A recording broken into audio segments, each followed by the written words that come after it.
All right, some big news for Costco shoppers. The wholesale retailer launching a buy now, pay later program. Starting this month, shoppers online can make a payment plan with Costco's pay partner, Affirm. Be warned, though, that this program charges interest, hefty interest, between 10 and 36%, depending on the size of the purchase. So think big electronics, perhaps, or a car. They sell those. More companies have been offering these buy now, pay later options, and more people have been taking advantage of them. So what exactly is buy now, pay later, or BNPL, as it's been shortened? The Consumer Financial Protection Bureau calls it a type of installment loan that typically allows you to purchase something immediately with little or no initial payment and pay off the balance over 4 or fewer payments.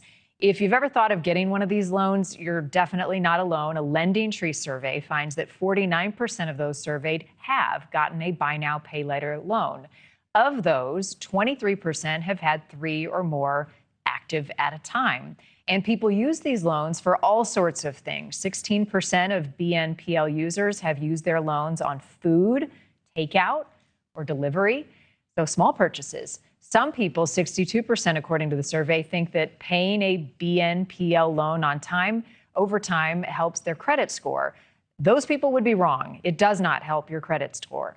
In fact, a whopping 54% of those surveyed say they made a late payment, and that can potentially hurt your credit score.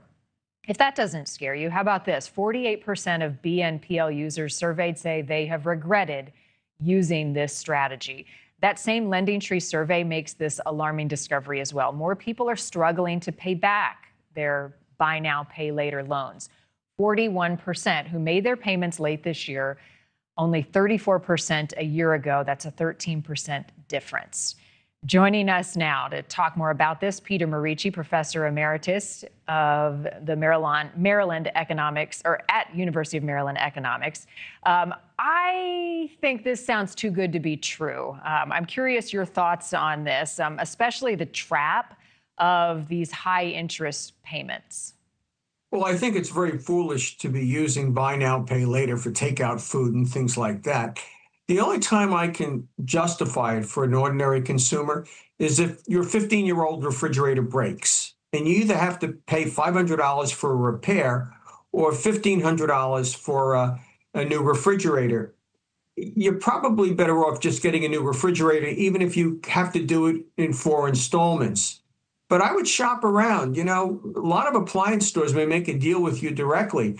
With Costco, you're dealing with a big company. Even if you pay a little bit more at an independent appliance dealer, but he'll let you pay him off in 4 payments, you might come out way ahead because you're not paying the hefty interest.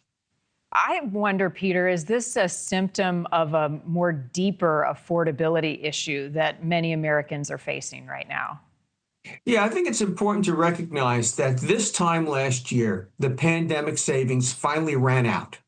That is, a lot of folks had a lot of extra money in their accounts because they couldn't spend during the pandemic. And around last May, the last of that was gone.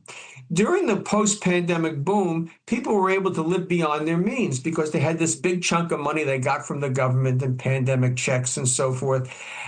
Now, for the last year, they probably have continued a bit of that, and they've done it by borrowing money in one way or another. And buy now, pay later is an example of that. Well, I'm not surprised a year in that they're now having trouble paying it off. How about transparency? I mean, how transparent are the fees, the penalties, the repayment plans? Is that in the fine print? And how tiny is that fine print for the average consumer to find?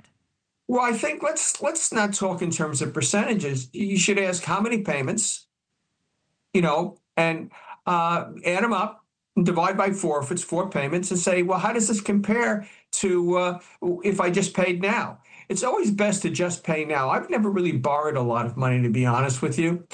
Not even for my automobiles. I would save up rather than have to borrow money for them because it's really not a good deal. But I mean, they're not evasive. I mean, they tell you what their interest rate is, and it's pretty hefty. The other thing is if you own a home and you get a home equity line of credit, that's a much better way to finance things than to use these credit programs that stores offer. Yeah. Thank you for watching. Subscribe below and download our NewsNation app right now on your phone, and you will get fact-based, unbiased news for all Americans.